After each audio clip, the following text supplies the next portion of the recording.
นี้เราก็จะมีการสรรเสริญพระเจ้ากันแล้วนะคะให้เราทุกคนที่จะอยู่ในความสงบนะคะแล้วเราจะมาให้หันมอบทุกอย่างไว้กับพระเจ้ากันนะคะร่วมใจกันนะคะข้าแต่พระบิดาพระเจ้าแห่งฟ้าสวรรค์พระเจ้าข้าเราเป็นความรักของพระองค์ที่เพื่อทรงในชีวิตของเราตลอดทั้งอาทิตย์นี้และจนถึงในช่วงนี้เราทุกคนได้เข้ามาร่วมกันสรรเสริญพระองค์ด้วยกันในที่แห่งนี้ขอพระเจ้าทรงเป็นไปด้วยความชื่นชมมีและสันติสุขและด้วยเสียงบทเพลงต่างๆนี้เป็นที่ถวายแด่ในพระองค์แต่เพียงผู้เดียวด้วยเราขอพระผู้สิ่งทุกอย่างไว้กับเราที่หันในพระนามพระเยซูคริสต์เจ้าอาเมนวันนี้เราทุกคนที่จะยืนขึ้นนะคะจะมาร้องเพลงสรรเสริญพระเจ้าไปด้วยกันด้วยบทเพลงที่มีชื่อว่าข้าสรรเสริญพระองค์ด้วยกันนะคะ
ทรงสถิตในสวรรค์ขอให้พระนามของพระองค์เป็นที่เคารพสักการะขอให้แผ่นดินของพระองค์มาตั้งอยู่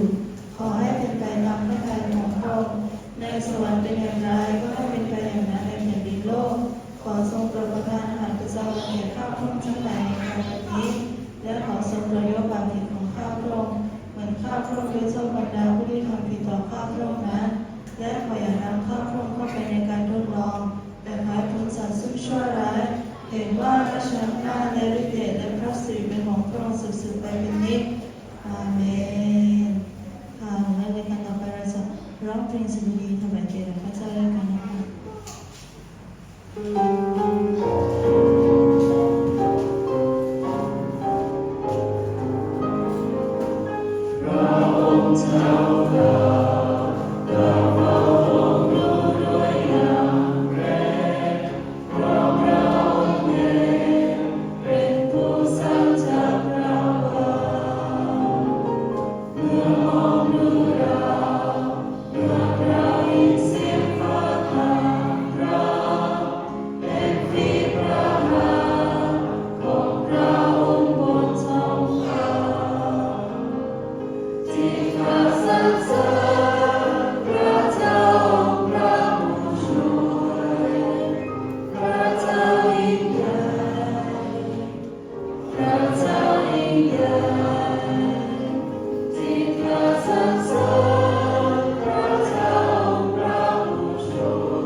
ยอห์นบทที่15ข้อที่1ถึงข้อที่11นะคะ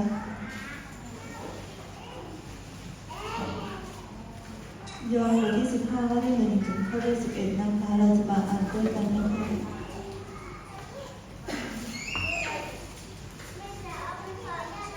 ค่ะเราจะอ่านด้วยกันนะคะให้เราออกเสียงด้วยกันนะคะ1 2 3เราเป็นของหลวงแท้และพระบิดาของเราทรงเป็นผู้ดูแลรักษาแผนกผู้แผนกในเราที่ไม่ออกผลพระองค์ก็ทรงตัดทิ้งเสียและแผนกผู้แผนกที่ออกผลพระองค์ก็ทรงดิบเพื่อให้ออกผลมากขึ้น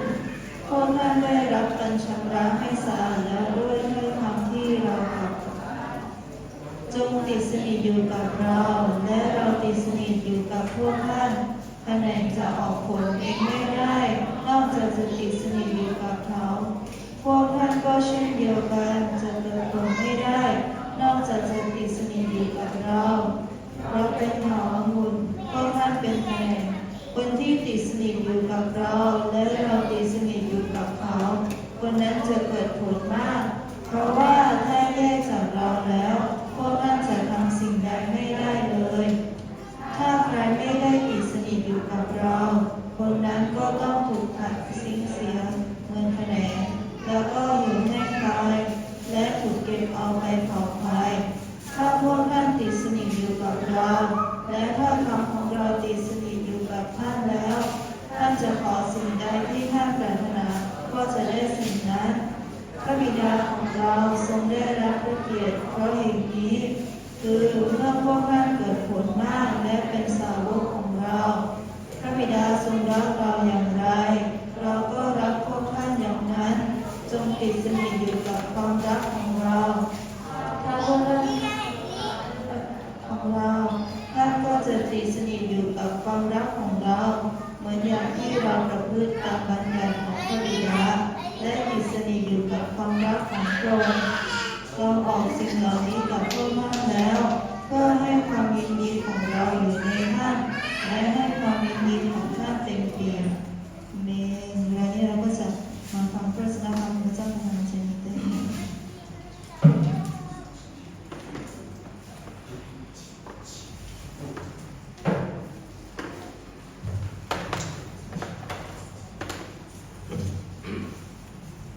옆 사람과 인사합시다. 주님의 이름으로 사랑합니다. ทักทายคนข้างๆด้วยกันนะครับว่าฉันรักคุณด้วยความรักของพระเจ้า 예, 다시 한번 주님의 이름으로 축복합니다. และบอกอีกครั้งหนึ่งครับว่าพระเจ้าอวยพร 예, 오늘 하나님께서 주시는 말씀은 우리 문제는 누구이며 어떻게 하면 우리가 제대로 살아갈 수 있는지를 말씀을 통해서 알려주십니다. และจากพระวจนะของพระเจ้าในวันนี้นะครับได้เผยให้เห็นอย่างชัดเจนว่าเราเป็นใครและเราจะใช้ชีวิตอย่างถูกต้องและเหมาะสมได้อย่างไร 오늘 말씀에서 딱 이야기하고 있는 건 뭘까요? 예수님은 포도나무, 우리는 가지라는 것입니다. ถ้าเกิดจากพระวจนะในวันนี้ที่เราได้ยินไปนั้นหมายถึงอะไรครับนั่นก็หมายถึงว่าพระเยซูคริสต์ทรงเป็นเขาองุ่นและเราเป็นแขนง 네, 5절 말씀을 봅시다. ถ้าเกิดเราดูในข้อที่5นะครับก็จะบอกว่า 예, 나는 포도나무요, 너희는 가지니라고 말씀하고 있습니다. 우리는 가지 같은 존재이고 가지가 살 수 있는 것은 다른 데 있지 않습니다. ดังนั้นในข้อที่5ก็บอกไว้ว่าเราเป็นเขาองุ่นพวกท่านเป็นแขนงคนที่ติดสนิทอยู่กับเราและเราติดสนิทอยู่กับเขาคนนั้นจะเกิดผลมาก เพราะว่าเราแยกจากเราแล้วท่านจะทำสิ่งใดไม่ได้เลย 예, 가지가 잘 살려면 나무에 잘 붙어 있는 것입니다. 포도나무에 붙어 있기만 하면 그 나무를 통해서 영양분과 수분을 공급받아서 살아갈 수 있게 됩니다. ใช่แล้วนะครับจากพระวจนะในข้อนี้ก็ได้ย้ำกับเราว่าเขาองุ่นนะครับเราจะสังเกตดูดีๆว่าเขาองุ่นจะต้องติดอยู่กับแขนงใช่ไหมครับแขนงก็จะได้รับสารอาหารและน้ำผ่านทางเขาองุ่นนั้น 성경에서 예수님의 많은 이적과 기사가 나오고 있는데요. 이 모든 예수님의 공생애 동안 보이셨던 지혜, 능력, 생명은 하나님 아버지와 예수님이 하나이기 때문에 가능한 것입니다. ถ้าเกิดเราลองสังเกตดูนะครับตลอดเวลาที่พระเยซูคริสต์ทรงอยู่ในโลกนี้พระองค์ทรงมีพระปัญญาและทรงมีฤทธานุภาพและทั้งหมดทั้งสิ้นของพระองค์นั้น เพราะว่าพระองค์ทรงเป็นหนึ่งเดียวที่สนิทกับพระเจ้าพระบิดานั่นเอง 하나님 아버지로부터 모든 생명과 능력과 에너지를 공급받고 이처럼 우리도 그 예수님처럼 살 수 있는 길을 오늘 말씀을 통해서 보여줍니다. และด้วยเพราะเหตุนี้เองพระเยซูคริสต์ทรงได้รับพลังทั้งหมดจากพระเจ้าพระบิดาและด้วยวิธีนี้พระเยซูทรงแสดงให้เราสาวกของพระองค์เห็นว่าควรจะดำเนินชีวิตอย่างไร 예, 그래서 예수님 안에 거하는 것은 오늘 말씀에서처럼 내 안에 거하라, 내 안에 거하라라는 말씀을 수없이 반복을 합니다. สิ่งที่พระเยซูคริสต์แสดงให้เห็นนั่นก็คือการติดสนิทอยู่ในพระเยซูคริสต์และจากพระวจนะในวันนี้เราจะเห็นได้ว่ามีคำว่าติดสนิทอยู่กับพระเยซูคริสต์ถูกเขียนซ้ำๆขึ้นมาในหลายๆครั้งหลายๆข้อด้วยกัน 네, 4절부터 말씀 보여주시죠. 예. 4절부터 함께 읽어보겠습니다. ในข้อที่ 4 ให้เราอ่านด้วยกันครับ เมื่อเราดูพระวจนะในข้อ 4 ให้อ่านพร้อมกันหนึ่งสองสามจงติดสนิทอยู่กับเราและเราติดสนิทอยู่กับพวกท่าน 네, 그리고 5절부터 10절까지 다 읽으시죠. โอเคนะอ่านข้อ 5 ข้อ 6 ยาวไปเรื่อยๆเลยนะ1 2 3ข้อ 5 คนที่ติดสนิทอยู่กับเราและเราติดสนิทอยู่กับเขา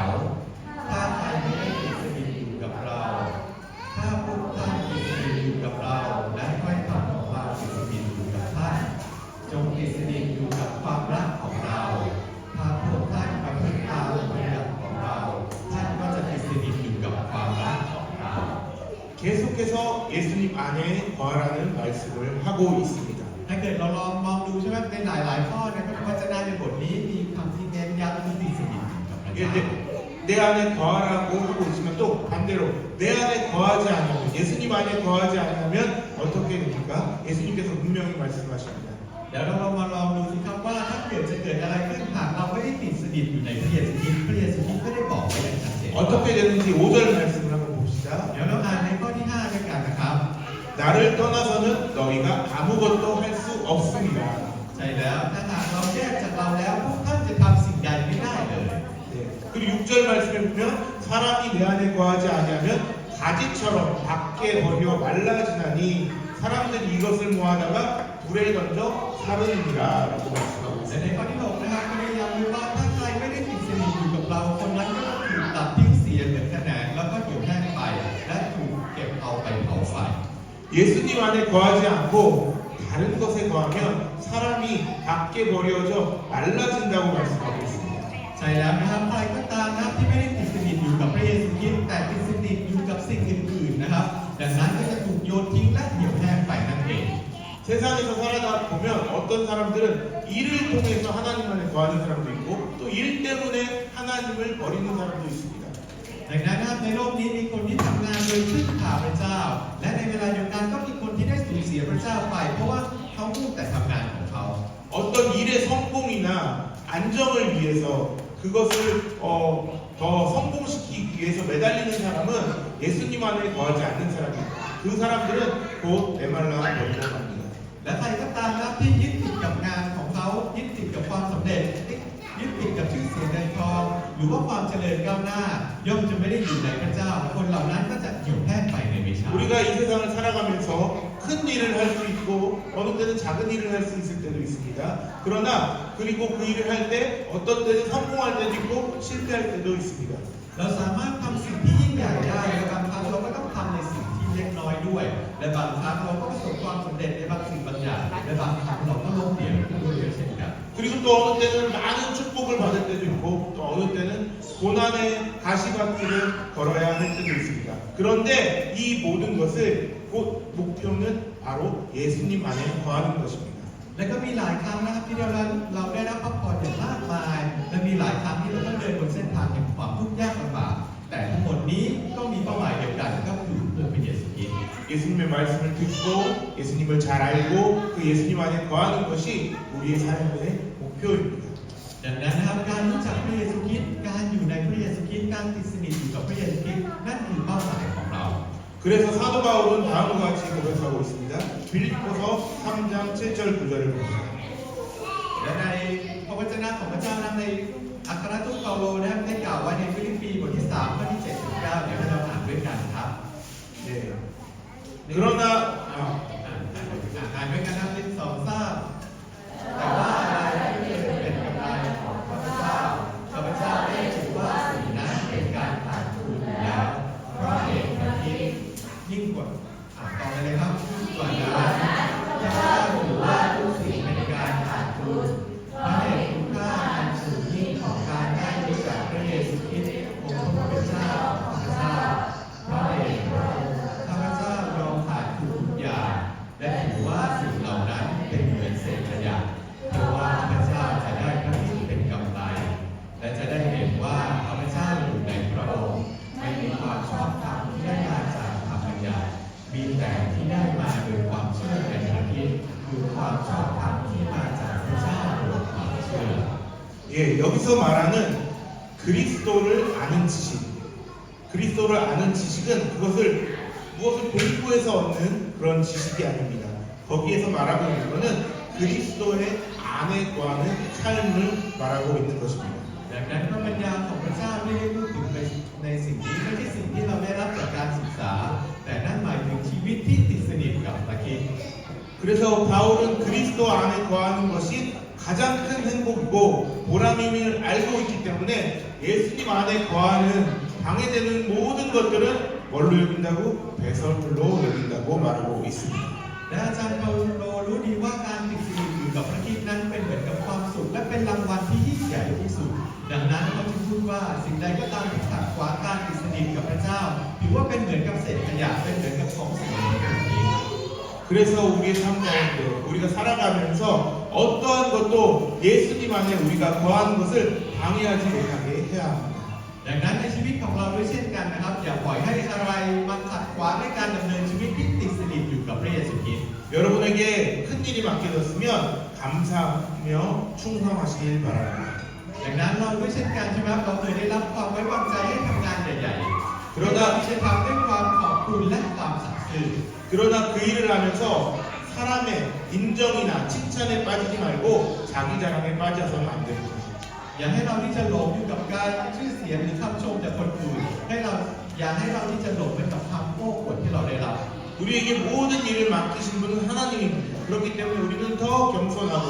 우리의 기쁨, 하나님의 일을 하는 것임에 감사하시길 바랍니다. ดังนั้นผู้ที่มอบหมายงานมอบหมายภารกิจให้เรานั้นคือองค์พระผู้เป็นเจ้าดังนั้นให้เราที่จะมีความขอบใจและมีความชื่นชมยินดีในอันที่เราได้รับงานที่เราได้มอบหมายให้กัน 그래서 큰 일을 맡은 사람은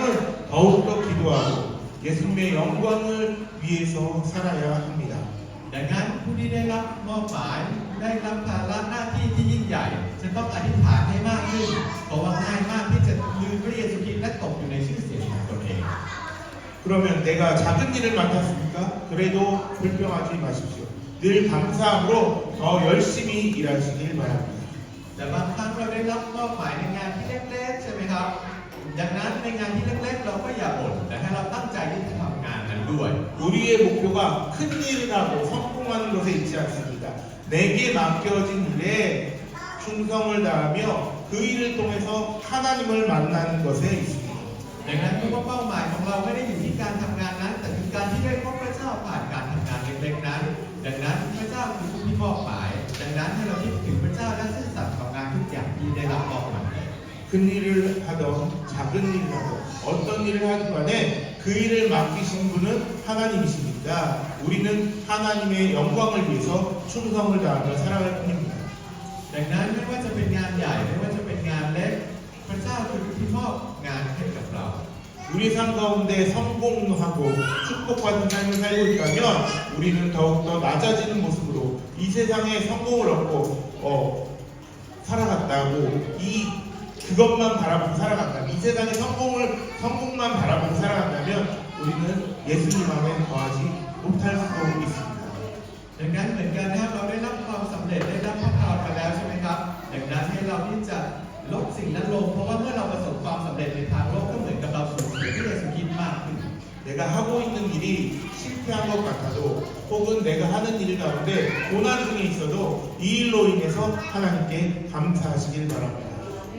หรือแม้ว่าบางครั้งเราจะพบกับความล้มเหลวหรือว่ากำลังมีปัญหาให้เราที่จะขอบคุณพระเจ้าสำหรับสิ่งนี้ให้เราขอบคุณที่ได้มีส่วนในการทนทุกข์ของพระคริสต์บนไม้กางเขน 그 삶은 그리스도의 십자가의 고난에 동참하게 된 것임을 알고 감사하시길 바랍니다. ดังนั้นนะครับให้เราที่จะขอบคุณพระเจ้าสำหรับสิ่งนี้ขอบคุณที่ได้มีการร่วมทนทุกข์กับไม้กางเขน 그리고 이런 어려움들을 통해서 더 간절히 하나님께 매달리게 되었다면 그것은 더 큰 성공을 한 것입니다. ดังนั้นนะครับผ่านงานนี้ทำให้เราได้ผูกพันกับพระเจ้ามากยิ่งขึ้นมันก็จะเป็นความสำเร็จที่ยิ่งใหญ่ที่มากยิ่งขึ้นนั่นเอง 하나님은 누구보다도 잃어버린 자, 고난을 당하는 자, 가난한 자, 비참하고 실패한 사람들의 하나님이십니다. ดังนั้นนะครับพระเจ้าทรงเป็นพระเจ้าของผู้ที่หลงหายเป็นพระเจ้าของผู้ทนทุกข์ผู้ยากจนผู้ทุกข์ยากและผู้ที่มีความล้มเหลวมากกว่าคนอื่น 우리에게 가장 큰 복은 임마누엘의 하나님이 곧 나와 함께 하신다는 사실을 기억하시기를 바랍니다. ดังนั้นเราจะเห็นว่าพระพรที่ยิ่งใหญ่ที่สุดสำหรับเรานั้นก็คืออิมมานูเอลนั่นก็คือพระเจ้าทรงสถิตอยู่กับเรา 그러면 어떻게 우리가 예수님 안에 거할 수 있습니까? 오늘 본문에서 두 가지를 이야기하고 있습니다. แล้วเราจะติดสนิทอยู่กับพระเยซูคริสต์ได้อย่างไรจากพระวจนะในวันนี้ได้บอกกับเราอยู่2ประการด้วยกัน 네, 7절 말씀 함께 보겠습니다. ประการแรกในข้อที่ 7 ให้เราอ่านในข้อนี้ด้วยกันครับ1 2 3ถ้าพวกท่านติดสนิทอยู่กับเราและถ้อยคำของเราติดสนิทอยู่กับท่านแล้ว 10절도 한번 보겠습니다. และในข้อที่ 10ก็อ่านด้วยกัน1 2 3ถ้าเรารักษาพระบัญญัติของพระเจ้าและติดสนิทอยู่ในความรักของพระองค์พระเจ้าทรงสถิตอยู่ภายในเราผ่านทางพระธรรมของพระองค์ 네, 이렇게 말씀하는 것처럼 주님은 우리가 주님 안에 거할 때 말씀으로 거하십니다. และใช่ไหมครับในเวลานี้ก็บอกว่าเราติดสนิทอยู่ในพระวจนะของพระเจ้าติดสนิทอยู่ในพระธรรมของพระองค์ 우리가 살아가면서 하나님의 말씀을 가까이 할 때 우리는 예수님의 안에 거할 수 있습니다. 그래서 우리는 날마다 성경을 읽고 성경을 쓰면서 성경을 묵상해야 합니다.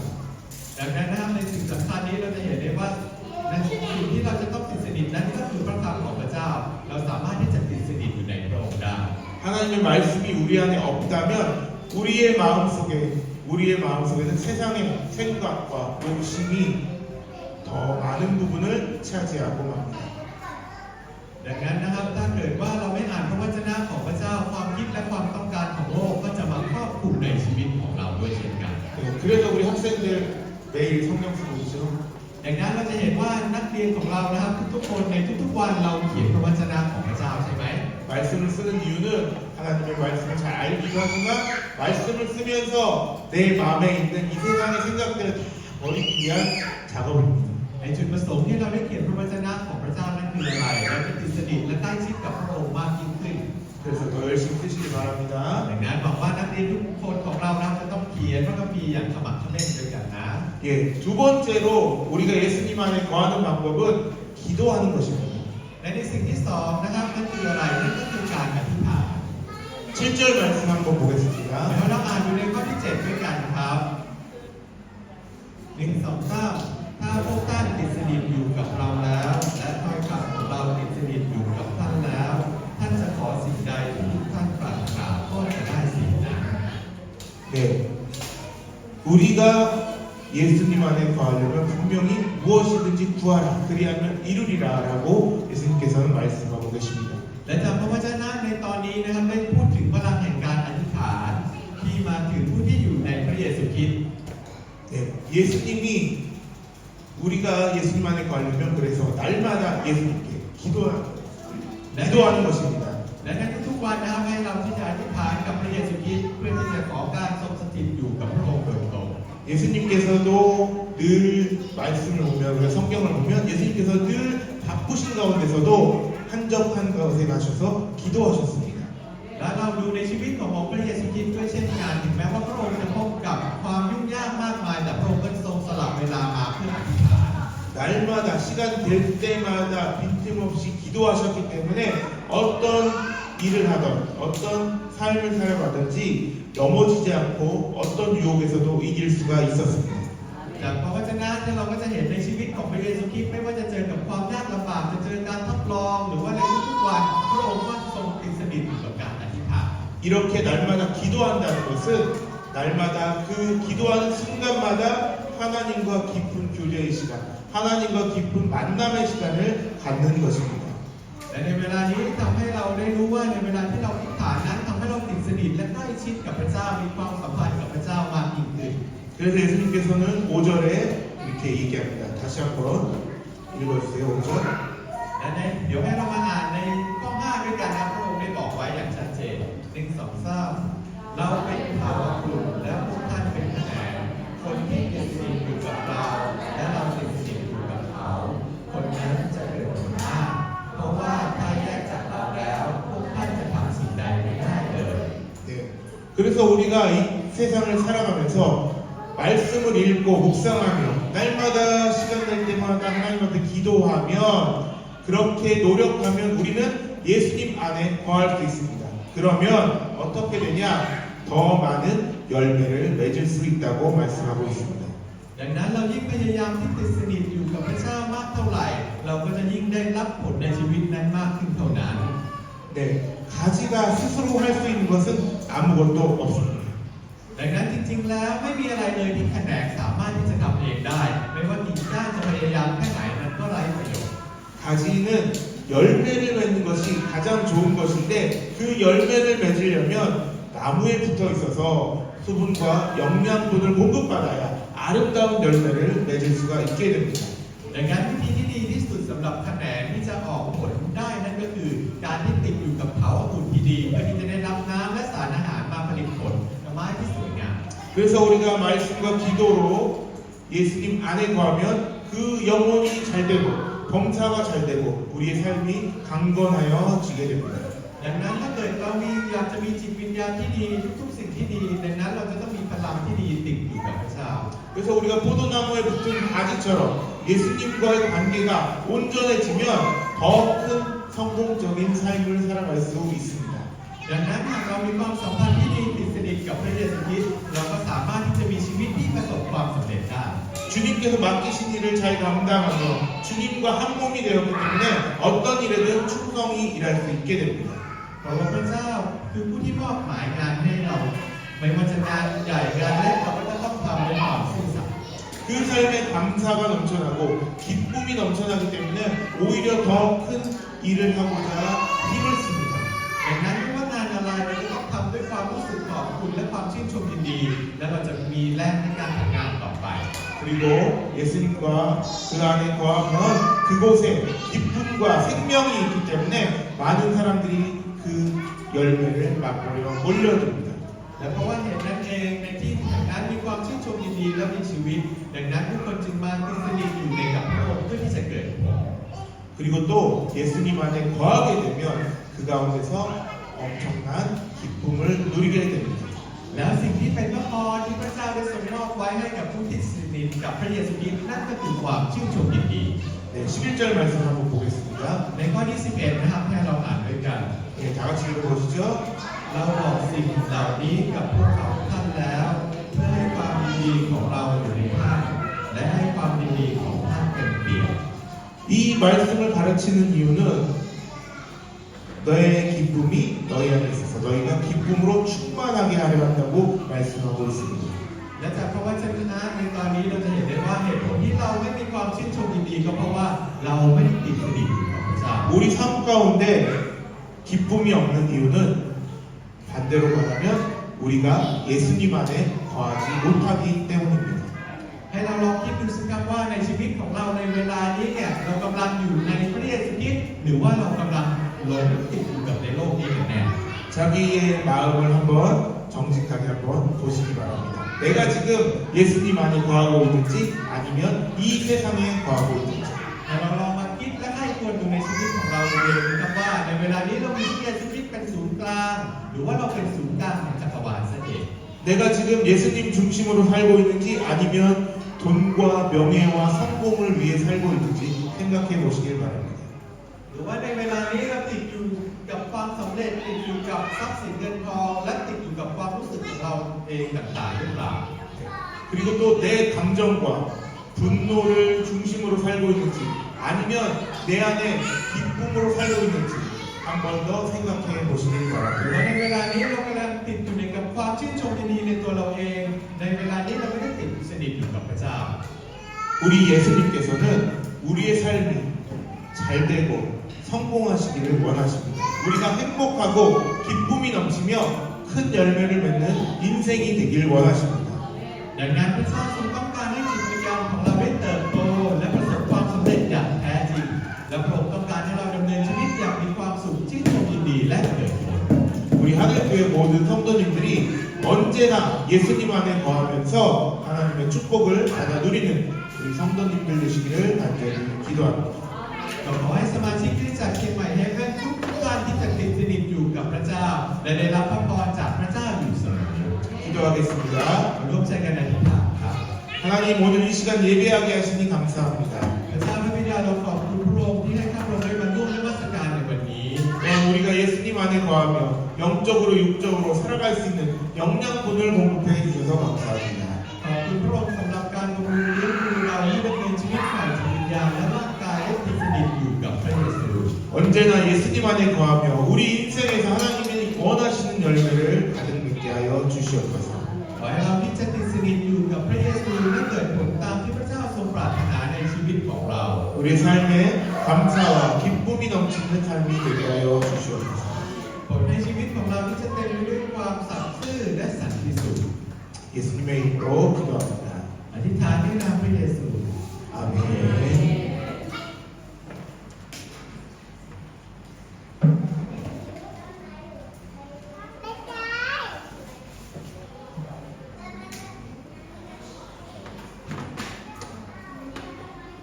ค่ะในตอนต่อไปก็จะเป็นการถวายซ้ำนะคะเรียกหาเสือซ้ำน้องปีนนะคะ แล้วก็เป็นพิเศษระหว่างถวายซ้ำน้องกันน้องเมย์น้องฟ้านะคะ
ในวันนี้ก็ขอยินดีต้อนรับทุ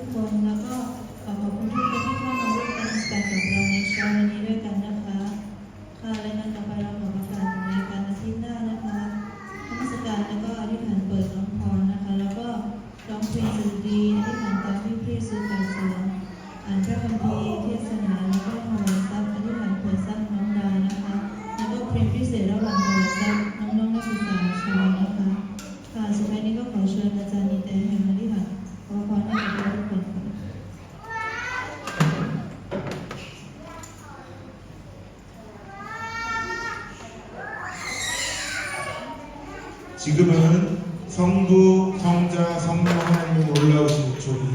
오늘 예배를 드리며 언제나 예수님 안에 거하기를 다짐하는 우리 하늘교회 모든 성도님들 머리 위에 이제로부터 영원토록 함께 하시기를 간절히 축원하옵나이다. 아멘.